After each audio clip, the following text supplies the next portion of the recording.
This is John Martinka. Welcome to the Getting the Deal Done podcast.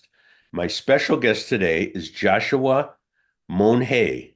Joshua is an advisor who, among other things, is has a goal of wanting business owners to be able to work on, not in their business. So, Joshua, let's start off with the big one. How do you empower those owners to step away from the day to day? Well, first it starts with a conversation for them to recognize that the business that they started, the original idea that they had, they were very excited for it, and so they were doing the work. And then as the business grows, it gets more complicated. And so what they originally started, they had one hat. Now they're wearing multiple hats.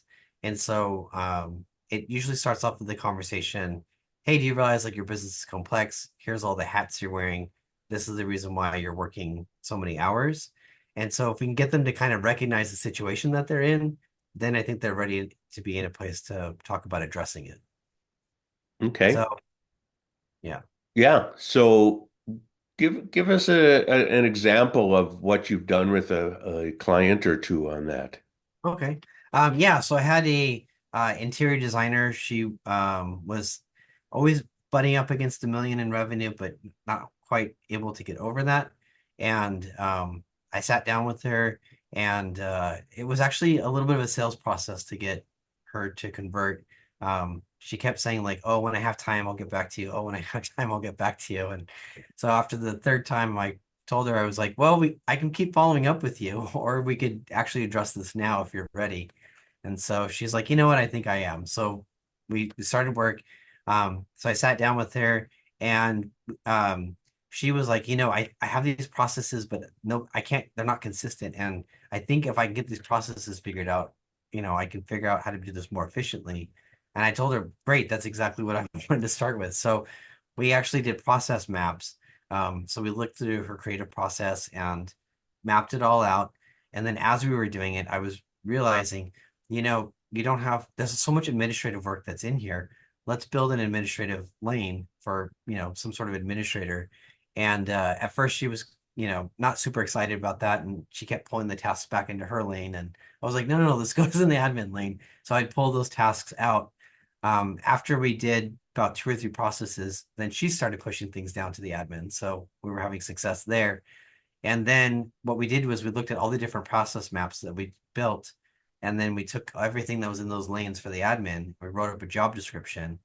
And so then I told her, I said, now we have a job description and we know exactly what the person's going to do. What do you think? And she was like, I'm not sure that I can afford them. And I was like, well, look at all the hours that they're taking back from you. If you just work an additional 1 or 2 hours of billable hours, right, and not do all this administrative work, that should cover the cost for this admin. So a week later, she hired somebody. 2 weeks later, she had about 20 hours of her life back to her schedule. So, of course, she went out and expanded her, uh, went ahead and started planning her expansion for a showroom. And she basically was able to take that next step for growing her business. Okay. So what you're talking about is what I refer to as to owners as what are they doing below their pay grade, and especially way below their pay grade. Yeah. And there's actually an influencer out there, Cody Sanchez. She says, if you don't have an admin, you are the admin. So it's interesting, on that note, because if you're billing at, let's say, I don't know, anything over $50 an hour, $100 an hour, $200 an hour, but then you're doing like $10 an hour tasks.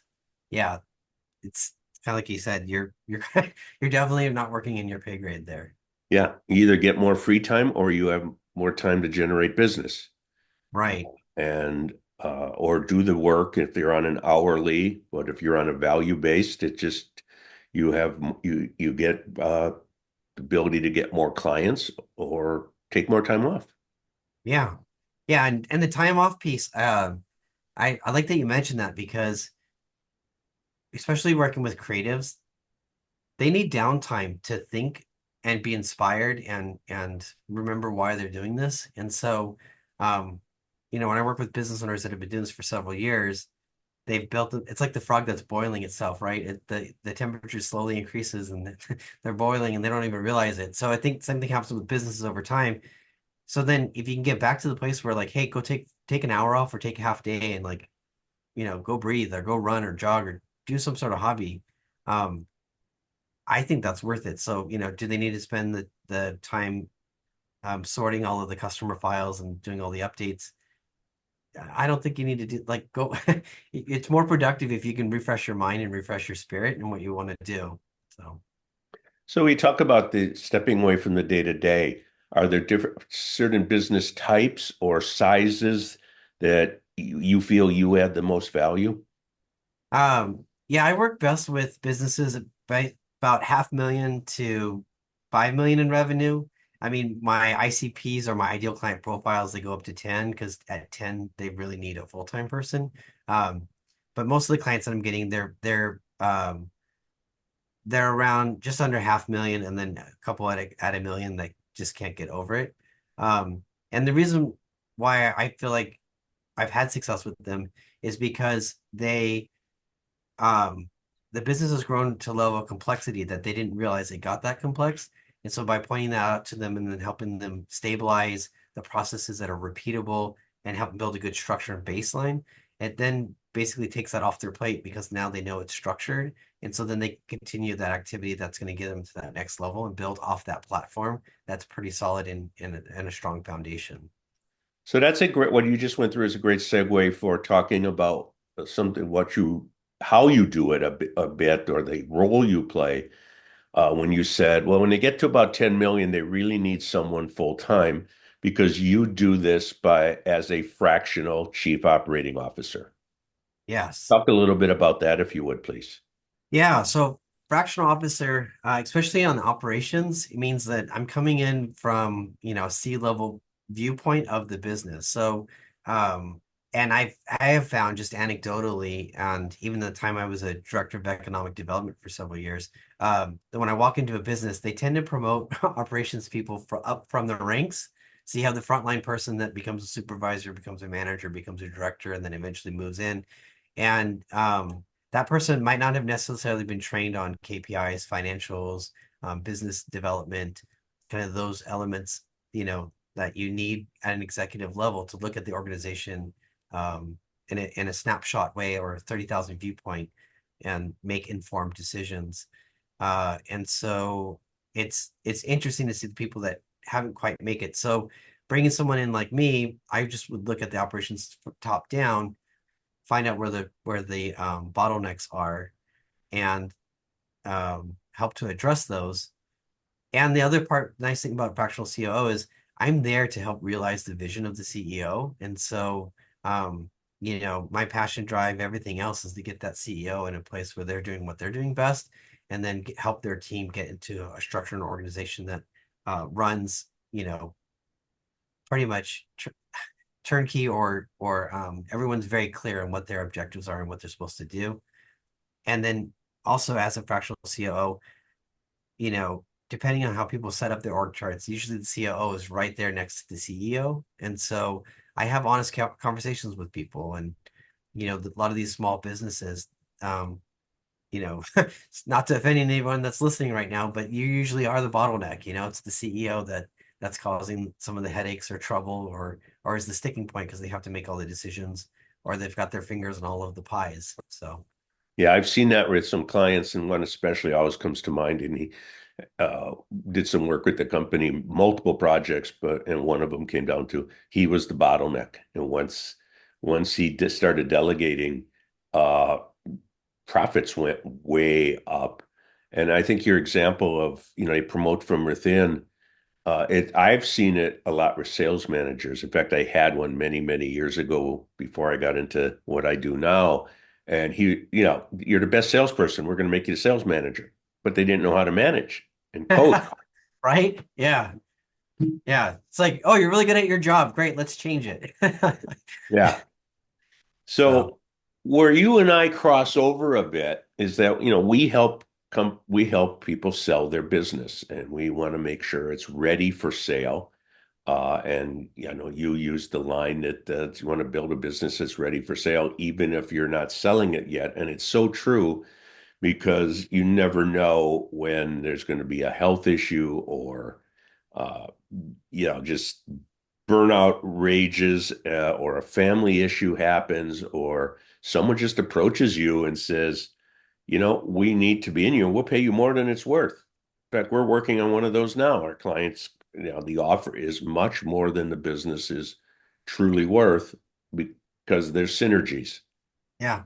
But so talk about that. Getting it ready for sale is important from my perspective as someone who helps sell businesses and then take it away to even if you're not selling yet. Yeah, I've had conversation with quite a few M&A folks and valuations people, and it's interesting, when you think about like why do people sell their business, right? But then there's also why are people considering selling their business, or what's their life situation that's causing something to interfere with their business. And that's one of the conversations I had with the person was, oh, they're like, well, in the case of divorce, we Mhm. have to value the business because it's an asset, and so we need to figure out how to divide that up or value it and then pay out fair. And not I'm talking to a business broker, and I hope he doesn't get mad that I gave away, but this is, hey, it's my idea. So nobody plans for a divorce, right? I mean, it's one of those things that unfortunately happens, like you said, life events. And so yeah, being prepped, for that, it also kind of aligns with the idea of contingency planning. And I saw this happen in Oregon when I was, again, director of economic development. We had a big snowstorm, ice storm, and basically the city shut down, and it was shut down for about a week. And so you think of those businesses that still have orders coming in, they have supplies coming in, they have employees trying to figure out how to get to work, they have customers that need things, they can't get to the production line, they can't get stuff built, all of that, these finely tuned machines that can't afford any little hiccups and everything gets delayed by a week, could literally put your business under. So I, in part of being ready to sell also means that you're also ready for any hiccups, and it puts you in a better position to handle those kind of unforeseen situations that occur. Yeah, and you have to be ready because you don't know when the right buyer is going to come along, or when, like, you mentioned divorce, or the three Ds, a buyer might look for because it's a catastrophic event, are divorce, death, and disability.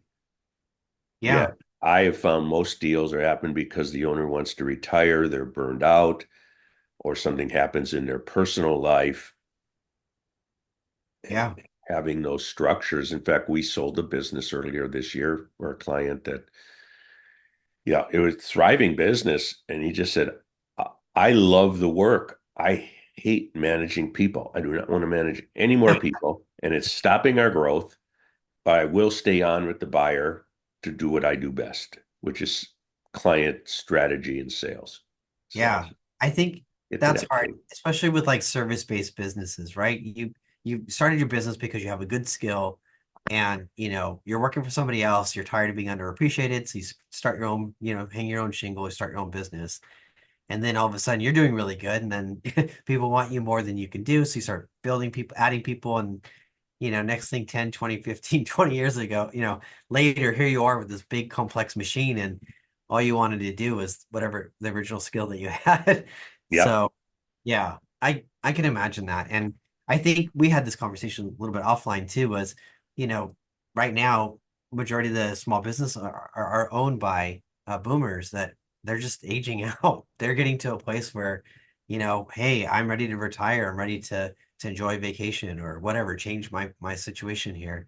And so I think right now there's a real potential overwhelming number of people that are exiting, and so we're potentially going to be losing small businesses in our community at a higher rate than we have in the past. And I don't like that. I like community, and I like to know that the stores that are there and the shops and the businesses that are part of that community are there. And I can imagine that in the next few years, those are going to start disappearing.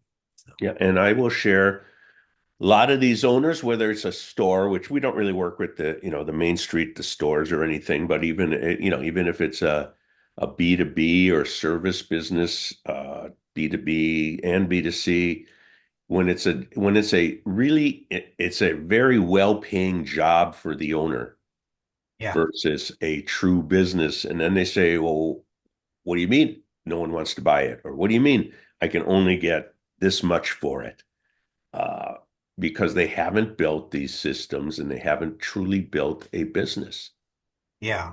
I mean, if I can't, I mean, I have an operations bias, of course, and for people on the podcast, they can't see this, but I'm holding a binder, and if you can't literally hand someone a binder to say, "Here's how my business runs, here's how it works," like, and it can run without that person being there, you've got a nice job, or you've Yeah, got a job that has good cash, but it requires you to work 60, 80 hours a week and never take any time off.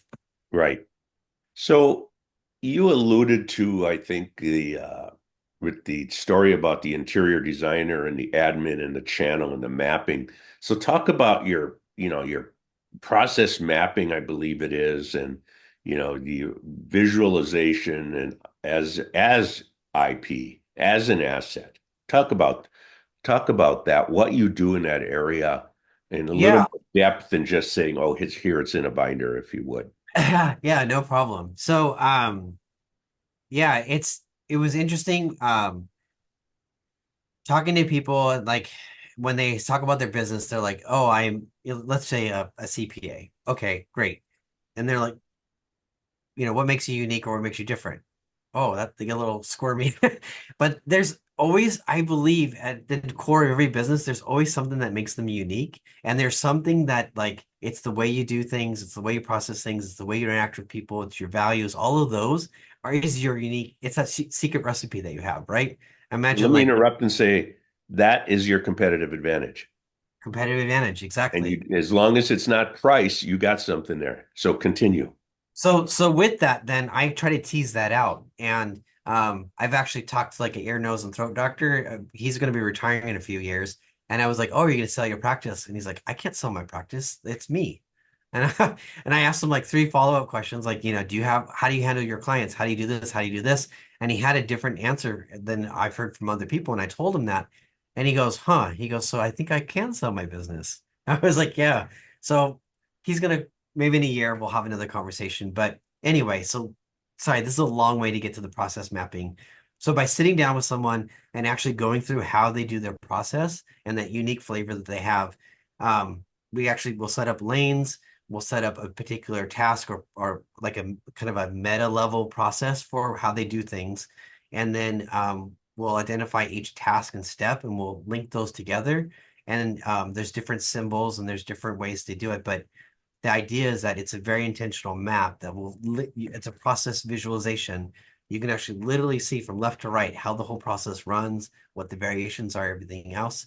And then I have a local IP lawyer. She saw those maps and she goes, "Joshua, do you realize you take those down to the copyright office, you can get those copyrighted. Now there's your IP. You can take that map, that print it out, copyright it, and then throw it into the binder. Now you've got an asset because you can literally show someone how this process works." The other benefit of having the process map is like the example of the interior designer. We can look at those lanes now, and then we can come up with clear job descriptions with clear task responsibility. So that EA, when we hired them, we knew exactly what we needed them to do because we had those maps and those lanes with those things, those elements in it. Now, for the people that really want to get detailed, we can take all of those steps. Now you apply time to it. Now you can actually track the amount of time that you're spending doing a process. And I get a lot of people that are like, I don't know why Joe can, let's say like service industry, someone building a fence. I don't know why it takes Joe 2 weeks to do it and it takes Bob 14, or something crazy like that. Okay, well, let's see how they're doing their process and where the breakdown is. And we can identify time and we can deal with that. And then once you have time, then you can apply money to it. So then each person's role and what they're doing and how much time they're spending on each task, we can actually forecast the cost for these things. And so I think once you have those maps and you can see it and you have that data and information, oh my gosh, like it's amazing where you can find those little bottlenecks and fix those things.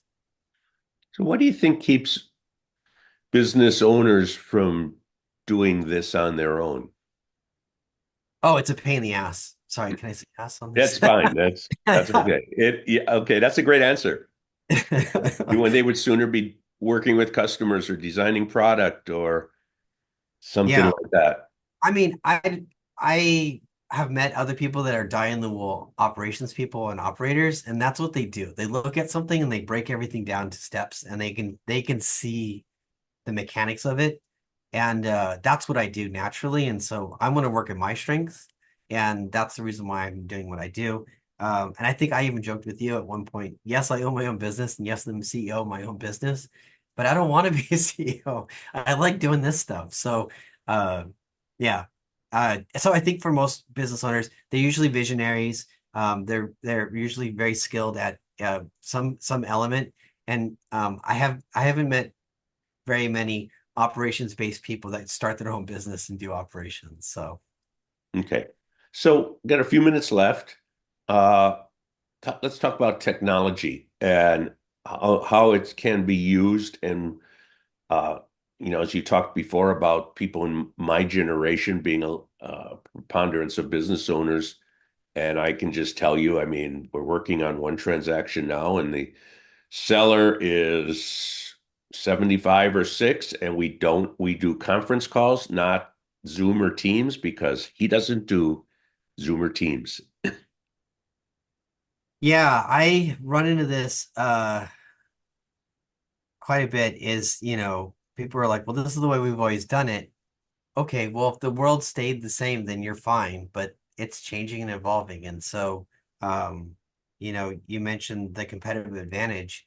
People that are embracing technology, they're getting a plus one right off the bat. So, take two people that let's say plumbers, one is doing the old phone call. You had to physically call the person to book an appointment. And, if you don't get the guy on the phone, you don't get the appointment. That's one way to do things. But now with web and text and everything else and even automations, I know people that they can get their whole calendar book in a week and never actually even talk to anybody.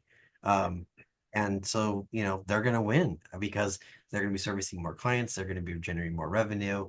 And, the people that don't want to do phone calls or people that um, don't want to do it the way that the business is demanding that they do it, they're just not going to they're just not going to participate. So, um, I think it's and you're mentioning a possible opportunity is for the people that are mindful of the people doing things kind of in a more traditional or older way. Like maybe there's opportunity to do that too. But everything moving forward is technology, and I think businesses need to be tech enabled. I don't think you have to be tech centric, but you need to have some technology that's going to uh, help you with some of that. I see a lot of that with younger buyers um, that either have grown up with technology or have used it in their previous business life. And younger doesn't mean 20s or early 30s. It can mean people up to, even in their mid 50s that have grown up a lot with technology. And in fact, the deal I was just talking about with the seller who can't do online meetings, the buyer has looked at the company and said, I thought this was going to be a rough one. And then he said, this is all opportunity.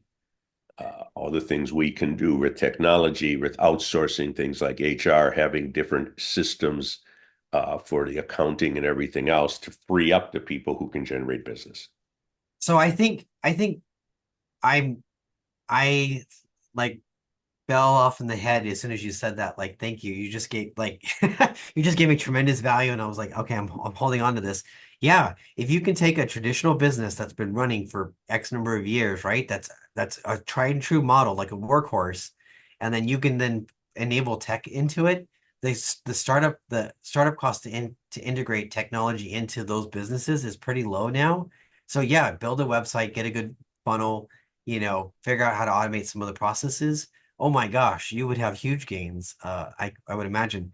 I'd have to do the math on this, but yeah, thank you. That Yeah. was a Well, and it's people too. When you have the general manager, technically the COO, and this is it's a $20 million company yeah, and is doing, the HR stuff and is putting things on the website himself. It's what you talk about as far as having your process mapping and channels and what people should be doing. yeah, yeah. In fact, I would even, man, I think whoever's listening to this, if you are looking at potentially buying an older business, if you can understand how that business ran in its older traditional way, and then you can figure out how to bridge it to the new way of doing it. I think there's tremendous opportunity there. Well, definitely. I see it all the time, all the time. Yeah. Well, look, this has been rather enjoyable, Joshua. I thank you for being a guest. Um, and again, it's Joshua Monge, and his company is Think Adapt Build, and that is the website, thinkadaptbuild.com. And any final thoughts? Oh, John, thank you so much for having me on your show here. I really appreciate the opportunity.